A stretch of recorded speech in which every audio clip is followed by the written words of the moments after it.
Meteos was able to execute the early game, and we're back into draft now for game number 2. We'll see what NRG changed on the blue side, because game 1, unfortunately for them, was not close. Yeah, and I'd say the only thing that Cloud9 would want to improve upon a little bit is either helping out Impact a little bit more in a calculated fashion, or him just playing more conservatively and being willing to fall further behind.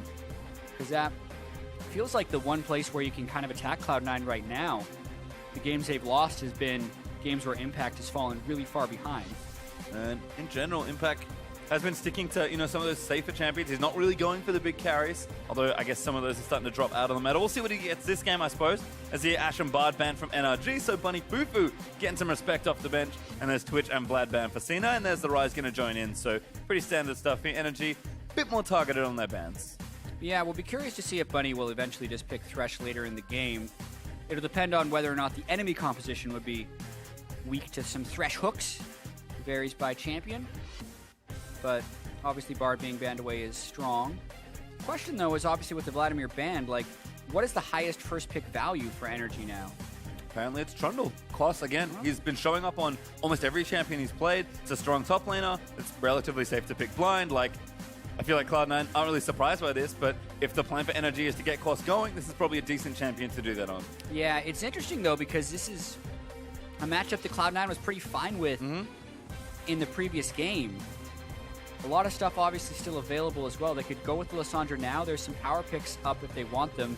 Rek'Sai is something that was banned last game that would technically be available. You would expect Cloud9 to pick that now.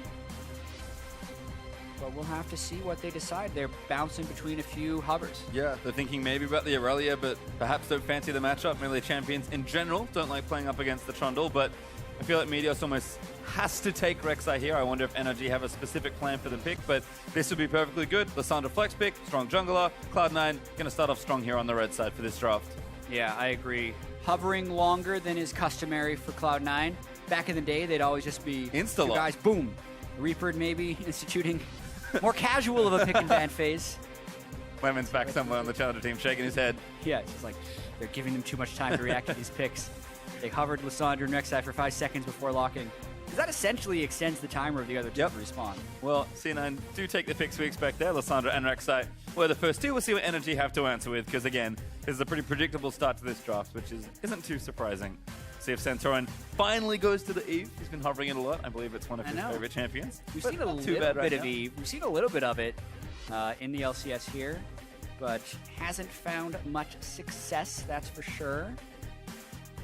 Really slow ban phase, pick and ban phase for these guys so far. A lot of discussion going on. A lot of times after a quick loss like that, you would expect a faster pick and ban phase for NRG, which kind of makes me think they spent the majority of their post-game discussion figuring out what was wrong in-game rather than planning strategy for the next game, because it feels like a lot of this is being done on the fly. Yep, well, there's Zyra and Victor for NRG, so pretty standard stuff for the support and mid lane role. GBM will actually take a pick away from Jensen as well, so with Azir banned out, Jensen's champion pool not cut down at all, but certainly reduced based on his preferences that we've seen. Maybe he goes back to Cassio, and I do love Kiwi Kid on the Zyra. Zyra just such a strong support. Exactly, and maybe Jensen just goes with Lissandra and they give Impact Aurelia in the top lane.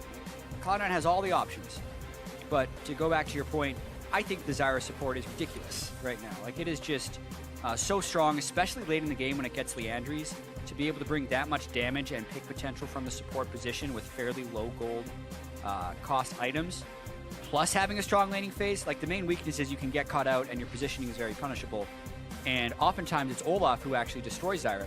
But when the Rek'Sai is already locked in, it makes Zyra an even higher value pick. Yep, feels like almost a blocker pick as well to the Siva Karma sort of strategy. So there is actually going to be Braum and Jhin for C9, perhaps pivoting there, seeing that Zyra on the other side. This is more of what we expected from Sneaky in Game 1 with the Ashe ban, because currently Jhin is the closest analog to Ashe as far as what you bring to the team. Decently strong laning, somewhat long-range initiating marksman. Plenty of strong utility. I love it. Sneaky's Jhin, a thing of beauty, certainly. But Bunny Fufu actually just going to take Braum instead. So sticking to that strong melee support, rock solid really is. Braum, again, should be a tough laning phase, depending on what Oki goes for on the carry spectrum as well. But they took the 2v2 they didn't necessarily want last game and were fine. We'll see if maybe they get the swap. But if not, feels like C9's bottom lane can certainly hold their own. It definitely feels like C9's bottom lane is not scared of OQ and Kiwi Kid at all. It's another lane that should be pretty good against it. It should actually win. Zyra should be very good against Braum, but I wouldn't be surprised if C9's totally fine just taking the lane heads up. Yep, and there's Lucian and Gragas to round things out for NRG. So Zyra Lucian, pretty strong, aggressive bottom lane there for NRG. Centauran does go back to Gragas though for his pick, so he's played this a little bit into the Rexar. Started to see Olaf here and there for particular players, but Centauran seems to like this side of the matchup instead. Yeah, and it's just good general initiation tools. I think even when Gragas came into the meta back when the Cinderhulk buff happened, way back in the day, he's always been an exceptional Gragas. So him picking it here, no surprise, and it's specifically good against Jhin, I think, for his relatively low mobility. And perhaps Jensen, who looks to be the last pick here, with Impact probably taking Lissandra again. Maybe fancies going back to his old Assassin days. He's played a few Assassins here and there. This split of the NALCS, and it will be LeBlanc into Victor. So this is actually a solo lane combination I'm not a fan of. A lot of times with double AP, one of the big strengths of LeBlanc is that you force the enemy to build MR to avoid getting bursted. But you're now giving them extra value with that because they have 2 burst-focused mages. So they can't win in the sustained DPS war, and also if there's burst protection, they would lose that as well. The only reason it would work is because with the Zyra support, that would almost always be a burstable target if Kiwi Kid decides to do the normal Zyra build and take advantage of the damage. So this is actually a game where I feel like Cloud9 does have to win pretty quickly. Yes, and I think you always look at wave clear versus no wave clear mid laners and think, well, hope you don't lose your turret, Jensen, because things are probably going to go bad very quickly. But certainly a good LeBlanc player. Curious to see what he does in the 1v1. Maybe just feeling a bit more aggressive, you know? He's had a good game one. He got to play Vlad. He's like, give me the Assassin. Let's end this series 2-0. Because that's been the sort of statements Cloud9 have been making recently. A lot. And, I mean, this could be their best week yet with their really dominating 2-0 against Envy and their incredibly dominating game 1 against NRG. It would feel pretty good to get out of here with a quick 2-0, 4-game week. Easy. Well, as we look onto the riff, remember to keep those votes updated by tweeting at LOL Esports with the hashtag NRGWin or the hashtag C9Win. It's been a rough road for NRG, certainly, and Cloud9 appear to be on the rise. We'll see if maybe a Game 3 can be forced here by NRG, but Cloud9, they're interested in having a nice early weekend. Exactly, and I was extremely skeptical of C9's roster when they announced it at the start of the year. It had a lot of talent in, but hearing that Meteos was coming back and hearing that they had rotating supports, and also Impact had a very underwhelming last split on Energy, especially considering the last time they had lost high and Meteos was in the jungle, he wasn't necessarily able to shock call, the team lost faith in him, and it ended in him stepping down, and I was thinking, like, what has changed to make this work the second time around? Apparently a lot. Yes. They have Reaper instilled now, and the team really respects him as a coaching voice, and it definitely feels like just the teamwork between Meteos and Jensen is much higher this time around. So really, I've just been very impressed with C9's ability to make it work so far with this iteration and finally moving on really from high. Well, certainly been a good look for the new Cloud9, if you will, but we'll see if they can get it done here in Game 2 or if NRG fancy themselves a win and perhaps a series win if they can force it to Game 3 and get their win there. Sneaky, though, on the Jhin, hanging out towards that mid-section of the map, so it looks to be another lane swap, but read pretty easily here by NRG. They're going to make their way back into the same start we had in Game 1, which looks to be standard lanes, just upside down. Just where I like them. This one, much more blind, though. I believe they don't have... Yeah, there's not wards on the Groms to see the start. And this will be interesting whether Sneaky and Bunny actually start a camp or if they try to late invade here. So it's going to be tweaked a little bit. Their timing on this evade is going to have to be very exact. Yep. 1:30 now, but not moving just yet. Yep, there's the ping. Immediately they move out. I'm going to get spotted by the ward, which barely times out. Oh, he probably saw that, and that'll stop them from doing the camp. The question will be whether or not they can lay a bunch of damage down when C9 go to check. Time to leave. Yeah, and we're good. Yep. They prevent the camp. Essentially, Jhin and Braum wouldn't be able to take the camp nearly as well as Zyra and Lucian, so they just want to take a 0 camp start and ensure that. So I think that's a success for Cloud9. Yep, certainly is. Nice even start here as we'll begin our 2v2 lane here in the top lane.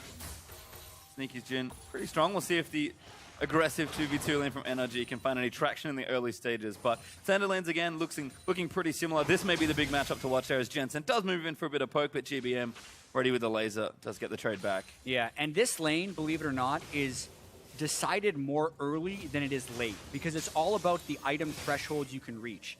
GBM is going to need to get 1 upgrade of his Hex Core so he can clear the wave quickly and magic resistance. If he gets to those 2 items before Jensen can build damage, Victor actually wins the lane and can consistently shove in LeBlanc. If that doesn't happen, LeBlanc will have enough burst to take out Victor, prevent him from wave clearing, have kill threat, and also roam threat. So really expect maybe early ganks in that mid lane because it is so volatile. Yep, Meteos again was able to set the pace of game 1, and here he is already in game number 2. Looking for that gank in mid. Tortilla, the belly bump. Jensen, damage is there, and they're going to have to move it around. The chain's going to land onto GBM. Meteos going to try to turn it around. Jensen moves back in, flushes out of the way, gets the outplay and stacks first blood. And that was really cool. Everyone in that fight seemed to play it exceptionally well, but specifically Jensen hopping back and forth and neutralizing the level 3 gank from Santorin. I believe Jensen actually pinged level 3 as Meteos arrived, would have had to skill up, and then because he was able to land the chain on GBM, it's just, we have to see this again. So instantly gets him level 2, then level 3 as he's dashing away. But then they get the chain into the knockup, and GBM cleanses, and then look at that from Jensen. He still gets hit by the laser, but GBM just doesn't have enough damage. And the fact the first blood goes to Jensen instead of Meteos just adds insult to injury. Second Doran's ring already for Jensen. No summoners on GBM. And that is going to be a difficult lane for GBM to deal with now. Early question answered. We talked about it. Can they snowball the mid lane on the Cloud9 side? Well, they're going to give it a go. Gank again. 3v1 right now for Jensen. CV Magic's his way out of this one. Damage in from Oki. Flash forward from Kiwi God. Kid. Jensen. And he... Whoa, he goes back. back. And now GBM going to try and chase him down, but he might have made enough space. The heal used as well. They're committing everything to kill Jensen. But here's Buddy Fufu saving the day. Puts up the door and escorts LeBlanc out to safety. Oh my God. That is now 4 flashes and 7 overall summoner spells that NRG has used in pursuit of Jensen for nothing. They get no kills, and in fact, it's still Jensen who walked away with the first blood in the first gank. Wow, that is a big hole for NRG to now pull themselves out of. And so many resources committed, but Cloud9 find themselves with the only kill of the game onto its most important member for this game. Sneaky going to push that wave in. Kloss just going to farm out what he can. His impact just hanging back, doesn't want to get ganked, but we set it all up, and look what happened. Yeah, we're like, the early lane is going to be pretty important. NRG was like, okay, GBM, carry us, please. And it just hasn't been able to work. Now an early blue buff goes over to Jensen as well. This flash will be up soon. So Oki did heal flash, Kiwi Kid did flash, GBM did cleanse flash, and Santorin did flash. Six overall summoner spells were burned. Obviously Meteos, Jensen, and Bunny Fufu all helped out a little bit, but a lot of that was just in Jensen outplaying and just distorting wherever he wanted to. Oh, that Perfect chain. Oh, so much free harass. Easy damage there for Jensen. That blue buff going to start to cause some problems. And we talked about it. With initiative, LeBlanc can really start to snowball almost any lane. This one, no exception. See if GBM can collect his farm safely. Or if Jensen, especially once he gets that ultimate, just going to start looking to kill him or kill other people in the side lanes. It really is all about the mid lane right now, especially given how much investment both teams have had early on. Yeah, I will say, though, because of the early gank, he won't hit level 6 before GBM, but they know GBM is out of flash. Jensen goes in. Meteor's going to look for it. Q lands in. GBM in trouble. Going to get tagged up. The stun lands in. Jensen needs one more auto. Does get it down, and Santorin's too late. Really close, actually, to connecting with that body slam that may have trapped Jensen in turret range, but doesn't matter. Get another kill on a GBM, and maybe the snowball continues. Certainly looks like it. Impact wants to kill Quas. Quas going to get dope, perhaps. Level 6 there for Lissandra. Low on mana. Of course, now level 6, and I think that threat's gone. Really dangerous to dive a Trundle as well, especially with minions dying around, since he heals off of just anything that dies. Really just perfect chain. Looks like his cleanse was just coming off cooldown as that gank was approaching, so he couldn't necessarily cleanse the chain, and they just moved their crowd control all together and got him down. Yep, 2 kills before level 6 for Jensen. Now goes back, got a Fiendish Codex added in for some early power. Up a little bit in CS, GBM's lane's about to get awfully rough if it wasn't already. Yeah, exactly. And we mentioned about those item breakpoints that he needs to be able to hit. Really, GBM isn't safe until he has that upgrade and a Negatron cloak, and he's still not there. 235 gold towards his magic resist item. He can kind of clear the wave, but he can only get into range to clear the wave while he's in threat for his life. So Jensen will continue to be a bully in that matchup. Back in the top lane though, Sneaky with the early BF sword. OQ still sticking with the Ghostblade builds. It's been still the standard for the Lucians, despite some small tweaks on this particular patch. Yeah, both of these dual lanes have actually traded ganks in mid, and the lane is equalized, mostly. So I say this is also just Cloud9 laning better, because I do feel like this is one of those matchups that is dictated heavily by the support. Jhin and Lucian don't necessarily have a really favorable matchup to one side. It's even slightly favorable for Lucian, but it's not going to tilt the lane entirely. It would be the Zyra versus the Braum, and it hasn't done so. So great job by C9, Sneaky and Bunny. And another poor job by OQ and KiwiKid to make stuff happen in favorable matchups. Yep, I feel like that's also reflected in the bottom side of the map actually as well, because Impact, no attention this time, is actually up 15 CS versus Quas in the same matchup he just played and ran into trouble with. So seems like he's made some good adjustments. Rod of Ages on the way with both the Catalyst and the Blasting one now completed. That's a great showing for Impact. Left isolated, able to just handily take over the early parts of a lane. Yeah, and we have to remember, like, Impact can still be a very good individual player. It's just the fact that he's not getting the help from his team. In this game, he didn't get ganked.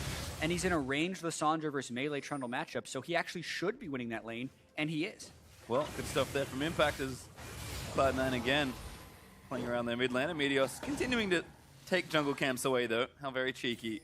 Level 6 now on the Rek'Sai. Santorin, though, also with his ultimate ready, so can maybe look to impact some of these lanes. His ganks have gone a little awry. I guess the first one wasn't really his fault. GBM gonna find Meteos. But Meteos just tunnels out to safety. Again, just making sure Jensen's lane's going well. They're trying to deny the blue buff, actually, because Meteos was in there as the blue buff was respawning. He's actually hoping to catch GBN over there and scare him off of it. To give Jensen time to move over, we might be seeing a fight in the blue buff area or in the top lane. Ooh, sneaky. Little low. Culling's there. That's going to force a flash out.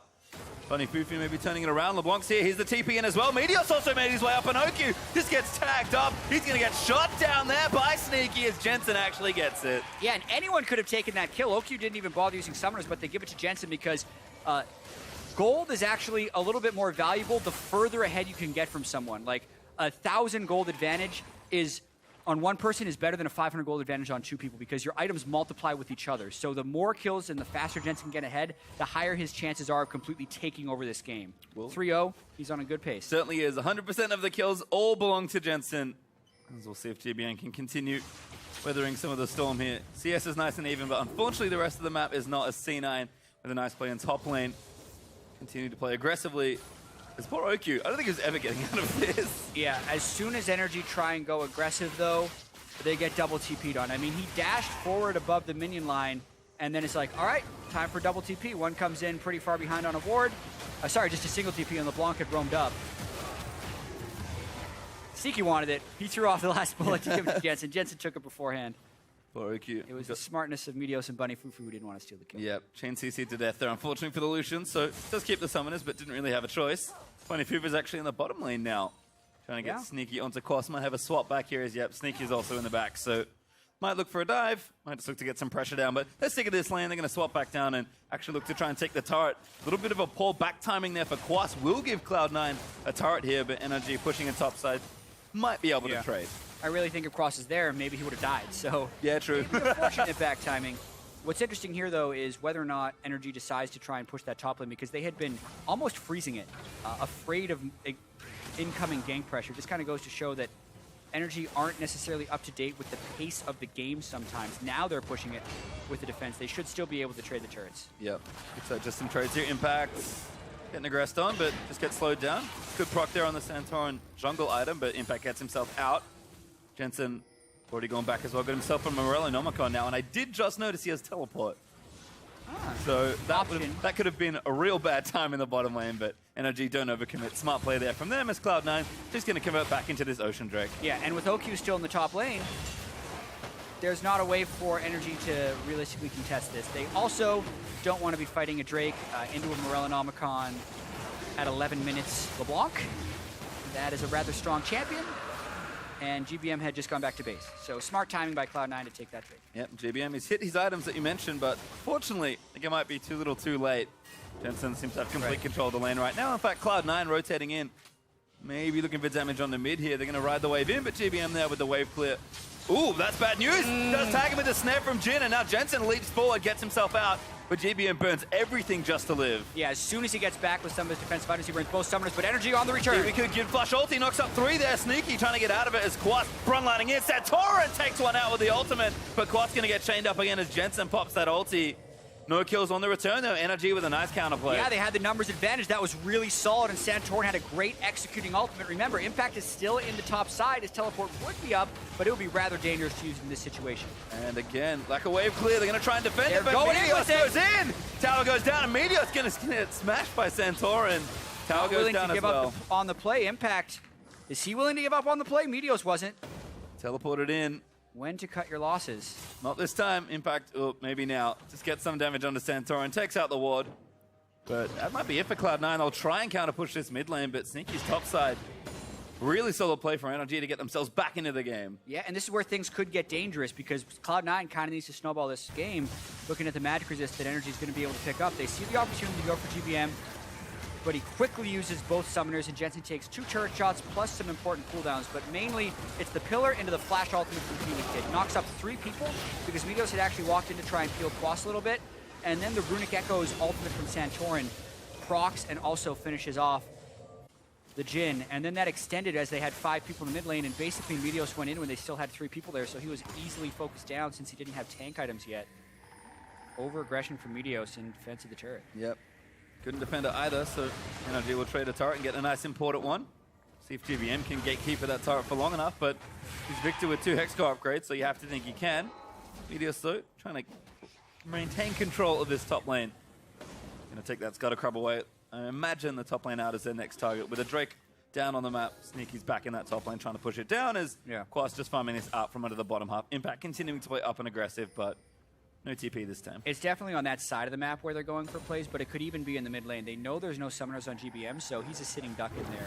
Roam up from Lissandra. If he was even close, they would just chain him down. But Quas follows up. The Roman actually stops that. That was good team play by NRG right there. Yep, again, defending their mid lane advantage now. This GBM going to get babysat through maybe the next 5 minutes or so as he gets towards those first items for Victor. OQ also able to keep the tower very healthy here in the top lane. C9 still playing a straight 2v2. Struggling to find a bit of that pressure. Feels like the momentum slowed down a bit ever since that nice play from NRG. Meteos, though, onto GBM. Tagged in by Bunny as well. There's Jhin going to snare him up, but that's just too much CC. Meteos gets himself on, but Zyra again goes back in. Bunny Fufu low. OQ able to take him out. Jensen almost died as well. That's Zyra. Yeah, the counter-engage potential of Zyra is really huge if you can't kill her immediately. Ooh. But you can also get caught out. Yep, Kiwi Kid does get caught. Taken out there by Meteos, actually, as Frozen Tomb plus the Jhin snare is more than enough. NRG do overextend a bit there, but an effective trade. Yeah, just a bit. It makes the trade favorable for Cloud9 at the end of the day. 2 kills going over to Meteos. It'll be good because he does need to tank up if he wants to make initiations, but obviously would be more ideal if they could have got them onto Jensen, who had took a bunch of harass. Watching this again, they get the knock up onto GBM. He puts down his stun field, which delays it a little bit.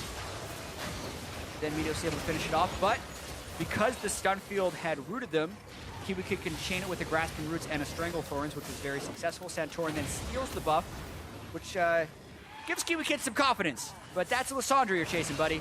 Level 10 Lissandra. Quick ult, easy kill. Doesn't even need the Jhin shots to come back through. Poor positioning at the end by Kiwi Kid. Yep. So gets himself killed. Zyra certainly very squishy. There's Uki just pushing this out in the top lane. Does have his Ghost Blades, so should be a pretty easy turret take. Kiwi Kid and Quas here as well. Able to get this turret for themselves. So NRG, Gold League going to be back to even after they take this turret out. And it really just is that Ocean Drake that hangs in the balance. And I guess now we have to look at gold distribution. We talked about it. Jensen has been empowered in the early stages, but NRG have equalized everything else. Exactly, but then it's also coming back to that thing we stated earlier. What's better, 1,000 gold lead on one person or 500 gold lead on multiple people? And it's 1,000 gold lead on Jensen and a 500 gold lead for OQ, essentially. And then that's about it, because C9 took the turret down, so it's still a big advantage for Cloud9. Still favor Cloud9's kill distribution, especially because currently there's still multiple targets for him to be able to assassinate, specifically Kiwi Kid and OQ. Well, C9 are going to look to snowball this game. It's a crucial next few minutes that will demonstrate it. Mid tower open gives them a lot of space to play with, and Infernal Drake up in 40 seconds means it's a very obvious point for Cloud9 to go and fight over. NRG, they're probably going to have to try and fight for it. Cloud9 might start to run away with it, but one wrong team fight at this point puts NRG and all that hard work right back to where they didn't want it. Cloud9 can maybe look to retake momentum. Definitely agree with that. I will say OQ, though, would have a small item advantage. but he has to play these fights so carefully. Really, they have to wait, essentially, for Jensen to go for an assassination before they commit anything. It's a very tricky game to play. Good whole division right now, though, for NRG, actually. C9 try and take complete control of the area. Starting to put those wards back down. But not too much vision directly on the pit. As Impact actually is shoving out this wave. A little bit of trouble. We've seen just how quickly people die to the combination of Santorin and Kiwi Kid. Maybe not where you expect the burst to come, but certainly has enough of it right now with the early AP. Yeah, they got the base damages on lockdown right now. The scaling will come from the Victor and the Lucian, but right now it's the Gragas and the Zyra. Well, Drake's alive. Cloud9 going to start it. NRG maybe not interested in a fight here. Yeah, Cross would have to teleport in. This could be a steal attempt by Santorin. And they've taken 50-50s in the past. There's the teleport, though. Jensen is in flank position. Yeah, Kloss is in, but Kiwi Kid looking vulnerable. Boy. This is risky. Drake goes over to Cloud9. They'll secure the Infernal. Do they go for a fight? They've got GBM. Impact going to go straight in for it, but he doesn't take the claw. Jensen is looking for his moment. Goes in, dives for it, looks for Santorin, gets out immediately. NRG, very well played to not die there. Yeah, and Cloud9 is also being hesitant not to overcommit because they know how well Kiwi Kid can turn. So I actually really felt right there like Cloud9 was trying to bait Kiwi Kid's ultimate before doing a full initiation, both with the Claw and with Jensen first Distortion in, because they really didn't do anything with those spells. Those were just fake outs for Kiwi Kid. Kiwi Kid doesn't bite though. Oh no! Oh. Last auto, needs one more. Doesn't have it. Oh, just out of range. Jensen's fine. It's a few bullets on the back end, but no one's gonna die again. Wow, that was incredibly close for killing Kiwi Kid. Kiwi Kid goes full Magic Pen. He has no extra magic resist in his build, which to me is suicidal. Like, it's cool, Magic Pen is great, but please, against Still Please be LeBlanc, safe. you don't need 40 magic penetration this early into the game, Kiwi. It's better to be alive. Well, 35 will do. Build some magic resist. He lived that time, so clearly calculated as Riftchild going to get donated over to someone on Cloud9. They are starting it, and no one in the area from NRG to contest, so another clean objective take here for C9. As the pace has slowed down a little bit. Cloud9 not getting the same advantage they got in Game 1, but I think still taking fairly similar looking risks. NRG have done a much better job adapting. Damage control has been good this game, and they are starting to scale up, even though Cloud9, they are up 2,000 gold, so still with a lead here at 20 minutes. Exactly, but most of that lead was super early on in the lane from Jensen when they had NRG basically send the whole team to try and kill him, and he still walked away with first blood and no deaths. I feel like when Jensen gets Ludens is when it'll get really crazy, because he's going to have this level 11, basically level 2 ultimate spike before the enemy team has time to build Aegis or Magic Resist. I also question Santorin not rushing a Locket in this game. He's gone for a Spectre's Cowl, so he himself will not get bursted out, but the Locket would really protect Kiwi Kid and OQ from the Fatal Burst this point in the game, whereas now I feel like when Jensen gets Ludens, he's going to be able to kill whoever he wants. Yeah, and with that teleport again, he's actually split pushing relatively effectively. Does chunk out Kloss there, but Kloss holding strong with that ultimate. Should be just fine on the Trundle for now. Other than that, looks like lots of attention towards that left side of the map. Cloud9, I think, trying to get some vision around Baron. This is kind of how they got ahead in the last game, but Meteos is going to start again with a monopoly on the vision, takes out the Scuttle Crab as Impact working on that top outer. Should get that relatively soon as he does take the tower there. Yeah, and it's actually an opportunity for NRG to push a little bit in the mid lane, because they've seen the flanks of C9 and with Jensen and Impact in the side, but the problem is it's double TP. Teleport LeBlanc creates more map pressure. He's actually trying to deal with Trundle. I don't feel like this is the right split push matchup for Cloud9 here. Not sure either, but this is what they've got so far. The Impact's making his way back down, so maybe they'll swap that up. Jensen, though, at least getting some farm for himself. He's getting towards that second item we mentioned. Unlikely the Ludens, but we'll see what he opts for. Sneaky, just taking hold of mid lane, farming that up for himself. Seems like, again, bit of a lull here in the game as the champions just get towards item number 2. And with Drake down for a little while longer, Cloud9 in no rush to really do anything. NRG happy to defend for a while as well. C9 might actually be going for a kill on a Quas. There's Lysandra in behind. He's jumped over both walls. It's a sneaky from Impact. Jensen going to try and bait it out. There's the pillar in. Jensen just dancing around. But Quas, now he knows the jig. He's up going to try and take out Jensen. That's actually the right one, but he's going to get locked up by Frozen too. Quas flashes forward. Jensen going to reactively flash out of the way, and Impact, he does get the kill. Yeah, noble effort by Quas, but at the end of the day, kill still goes over to Cloud9, so a nice setup right there, with Impact making a really nice path through the Dragon Pit to get behind Quas for that kill. Another one for Cloud9, and Jensen gets the assist gold. Impact gets the full gold. Luden's completed. Yep. That's a strong spike there for Jensen. Let's watch this one again. Quas really did make a big effort of this. Yeah, I mean, Jensen doesn't land all of his skill shots, and Jensen's obviously baiting a little bit too because he knows what angle Impact is coming from, so that's why he gets close there, and Quas nearly bursts him down. And here, when he still has the flash, like, this was Jensen being a little greedy and wanting the kill because Impact could have secured the kill totally by himself, but Jensen really wanted it. Then they end up trading flashes. He still lives, but can't secure the kill. Well, no objective convert, unfortunately, for Cloud9. Impact did shove the wave in bottom lane, but Quas went to answer that with a bit of help from OQ. Drake up in a minute 10, though, so second Infernal could be in Cloud9's hand soon. We'll see if NRG look to team fight there. Almost found the fight they wanted for the last Drake. You have to think they've powered up a little bit since then. And might be fine to look to have that big mid-game team fight that they kind of feels like it's built for. Like Quas, still taking damage from Jensen, but he's Trundle. Not particularly worried. Yeah, it's a blue buff LeBlanc, though, so it's a lot of harassing to be able to get down. This is actually OQ going for the gank. No flash on Jensen. 2 seconds till his distortion's back up. Yep, and there's a lot of damage actually with the TP. Might turn it around. OQ does get the kill, and Impact's like, I'm not coming. See ya. Yeah, my eyes played tricks on me because I knew how strong Jensen was. Like, did he kill OQ? Yeah, that's what I saw the too. shutdown, but no. OQ was able to actually flash heal away from the distort point from Jensen. They punish him for giving some greedy harass, and the timing on that is actually really suboptimal there for C9. Turret and maybe even position over the Infernal Drake. Yep, gonna lose this tower here for sure. Now evening things back up, 3-3 in turrets there. So NRG claim the bottom outer. Impact's doing some work in the top lane, but he doesn't have his teleport, remember, and that Drake is back up. Meteor's trying to steal this red. Very greedy from Cloud9 again. Yeah, I mean, they really want this Infernal Drake. Jensen can teleport in, but they will not have Impact. They're going for the teleport anyway. Yep, they're gonna look to try and start a fight. Cloud9 know they can start something here. GBM may be caught. Gonna get zoned out. Jensen gonna keep him away for now. Little low on mana as well for GBM, but Cloud9 don't quite have position on this objective. Right, but they're mainly buying time for Impact to arrive on his level 15 Lysandra. He's been picking up so many side waves in this game. Is actually exceptionally far ahead. I just realized. Yeah, wow. 100 CS ahead of Quas. That's insane. 3 items done as well, plus the tier 2 boots. Impact. We've been so focused on Jensen. Yeah. We're just like, oh, by the way, Impact is crushing too. And that sort of thing, you know, left to his own devices, Impact just quietly overachieving in that top lane matchup. Yep. Drake does go over to Cloud9 as a result. NRG just can't find the angle for a team fight. Definitely not. And they're trying really desperately to get anti-burst on at least a couple people. And I'm going to talk about Aegis again. Okay. Only because against burst teams, like technically from a totally selfish perspective, a Spectre's Cal will be better than a Locket. Like a Spear of Perception will be better than a Locket for yourself.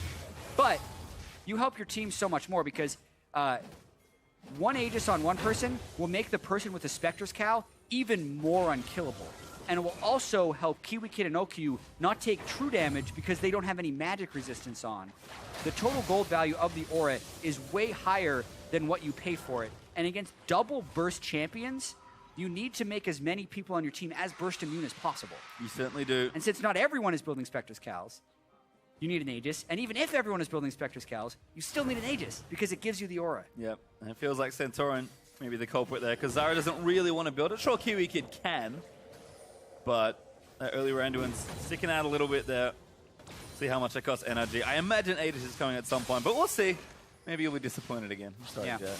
This is really weird. It's like someone had a conference and decided that wasn't a good item. Maybe they know something we don't. I doubt it. Impact. Level 16 now. There's the burst. Yeah. Doesn't quite get him, but that was free poke, essentially. Getting, that looked like a 3-shot. Getting kind of close to a 2. That's worrying signs for OQ. Well, remember, they have 2 Infernal Drakes as well, so that's an extra 16% ability power you're seeing on both Impact and Jensen. It's not helping your argument about the Aegis, unfortunately. No. Well, if we're going to die anyway, what's the point? It's like, I mean, I could make the bed, or I could just never make the bed. Get initiated on by Impact. Not yet. Doesn't flash him for the ulti. Snare hits GBM. Now they're in. Good flash on bar from Meteos. Looks for GBM, but he gets flash cleansed out of the way. Bullets doesn't land. GBM almost Quas is goes in. down, but yeah, Quas is straight in for it. He's getting bursted down. Kiwi Kick gonna try and turn things around, but Impact flashes straight forward. Ulti's on the Quas. Jensen's gonna dive in for it, and Sneaky does claim the kill. Now Bunny Fufu tags onto GBM, but that's gonna have them being flashing out of it. GBM still does good damage. Cena get one kill and back away. Yeah, they use all their burst on a tank, though, and you can see actually how hard it is for Cloud9 to have sustained damage. So, like, if this game did get super late and they properly tank up, it would be rather difficult for C9 to actually win those longer team fights, because that was a pretty poor setup from NRG, and they still only lost one and got a bunch of people on Cloud9 low. So look for Cloud9 to be very careful about their setup in the future and maybe just try and get picks around objectives. Still, this one started again. Another great long-range initiation from the Jin. Yeah, gets the root on a GBM. Videos flashes in, but then flash cleanse, so he stays alive. And look at that teleport from Quas. He just sits in the middle of the whole team, and like they don't necessarily want to burst him because he's super tanky and they want the burst left for others. And then they finally decide, all right, we'll just kill him. Would have preferred a self-ult though from Impact because they were still gotten a slow on to Quas, and he wouldn't have taken as much damage. Then even Bunny has to flash away from the persistent damage of NRG. You can see the issues when they don't find those flanks. Cloud9, again, don't really want to be hitting those tanks, so good battle line set up there for NRG. Only lose Quas in the exchange, and Cloud9 not really off to the flying start they wanted, despite the strength of their early game here. They're about 4,000 gold ahead, which is decent for this stage of the game, but starting to drop off a little bit with this double AP combo. Yeah. I think Jensen jumped out to such an early lead. We almost thought the game was a later game than it actually was. Like, he still has a pretty big lead, and he's still hitting some of these pretty impressive item breakpoints. Void Staff being completed now will only help with that. Impact almost there as well, so double AP is going to be effective for a little while longer. And Impact has 300 CS. Yeah, Impact is going crazy. It's 29 minutes of the game. Like, he's been untouched in the side waves this whole time. What did Meteos just do? Oh, he's chilling out. It in and then just tunneled back to I the regret line. everything. Yeah, Cinderhulk. Oh, that was not great. Corrected though from Cloud9. Meteos gets himself out of the pit again, making sure they have vision around Baron, which they have done a great job of securing. Jensen here even going to clear out a pink ward. Doesn't quite get the last hit. Yeah, he'll go over for it again. Hey. There we go. Nice and safe. Low cooldown on his distortion right now. Almost level 3 ultimate as well. Like, we talk about breakpoints. I feel like the double AP is about to hit its peak Yes. very soon. But if C9 can't really get a big lead from there, NRG are going to start to turn this game around. And they're not going to take a team fight lying down at this point. It's not like they don't have power on their team right now. Very true, but we also have to keep in mind, like, this is a level 17 Lissandra against a level 9 Zyra with 30 magic resist. Like, you can kill that Zyra without your ultimate at this point. If Kiwi Kid is ever looks at Jensen or Impact wrong. So that's, I mean, yes, Kiwi Kid has great counter initiation, but if he ever is in the wrong spot, all that counter initiation goes away really fast. Yep. And that'll be what can break the game wide open for Cloud9. Well, it seems like they're just looking for a cheeky pick then. Again, trying to make sure they have vision around this left-hand side of the map. Cloud Drake up in 35 seconds. Cloud9 with 3 Drakes already. Might just add one to the tally and get that Elder Drake spawn on the way. Lissandra continuing to split push. Impact again working on that 4th item, likely a Void Staff, but not too far away. And Cloud9 playing a little slower this time around, but still meticulously around the objective. They know what their comp needs to do to win, and seems like so far they're executing well. NRG, though, making sure they play nice and safe through the next 5 to 10 minutes of this game, because, like you said already, Jensen looks at someone wrong, they're going to die. Absolutely. Cloud Drake will be basically what they need to take in order to make the Elder Drake spawn at 37 minutes. They would have preferred another Infernal Drake to improve their burst to unthinkable levels, but this will do. Maybe help them get a pick. Also will empower Elder Drake when they can take it at the end of the game. Starting to get to that point as well. Game going on quite a bit longer than the last one. Again, have to credit NRG's defense here in this game. Despite how silly the early 5 minutes of the game were. Even for a turret, don't find it. GBM able to clear that wave out very quickly with the death ray, but there's that Drake we expected. Cloud9 pick up their signature one. And we'll see if, as they go back to playing around the Baron area, what happens. NRG, though, being very careful not to face check, which is a good sign. They need to be super careful not to face check, because even though Cloud9 can use Baron as a threat, this is an incredibly slow team to kill Baron. Jin's sustained DPS is low, as is LeBlanc's and Lissandra's when doing Baron. It's not like this is a team that has a Jinx and Nazir or a Cassiopeia somewhere who can just, or Kindred who can just shed through Baron. Very, very low Baron damage. But if NRG checks, they're vulnerable to burst. This is a teleport. This will be a fight. Ooh, actually Sneaky looking for it. Kiwi Kid a little low. Impact in the backlash straight through everyone. And Jensen dives in for a Cloud9 fight in the fight they want. Impact, he will die, but Quas, he flashes out the safety. Meteor splashes after him. And a huge play from Impact. Wow, he doesn't quite get his Zonias off because of CC, so he ends up going down. But he got the dream there for the Lissandra as far as initiations. And when we see that again, it almost looks like he killed Kiwi Kid on accident. He was probably going for OQ, but the splash damage killed Kiwi Kid. This will most likely be Baron for Cloud9. Well, you said it. Not the best Baron team, but with 3 members of NRG dead, they'll safely take it. Santoro not even walking up to that side of the map. Cloud9 will claim Baron. Game is now in their hands with a very nice looking gold lead after that play. Yeah, such a beautiful teleport flank by Impact. So they already started, and they're funneling energy towards him. And yet he goes for the burst on OQ, and the AoE just kills the Zyra because they're grouped up a little bit, but that's because they were being funneled backwards. Quas ends up going down as well after Meteos flashes to Umburo. Great fight from Cloud9. Yep, good CC chain, like you mentioned, for Impact at least getting traded over, but we talked about that Lissandra that's just quietly crept up to 100 CS in the lead and almost a full item build, actually. Yeah. Impact, left to his own devices, did have to make the big play. Boy, did he make that one count. Yeah, he is going off this game, actually. Nearly 14,000 gold, 33 minutes in. Highest gold on the team. And when he gets Rabadons, that type of collapse is going to be even more impressive. Well, Cloud9 now falls in their court. They're going to shove down this turret. Jensen threatening forward. That was Oki who was looking for. Would have been an easy kill, but they'll claim another turret there in mid as the T2 goes down. 4-3 right now in turrets. We'll see if Cloud9 can do damage to those key inhib turrets. This siege is going to be really interesting because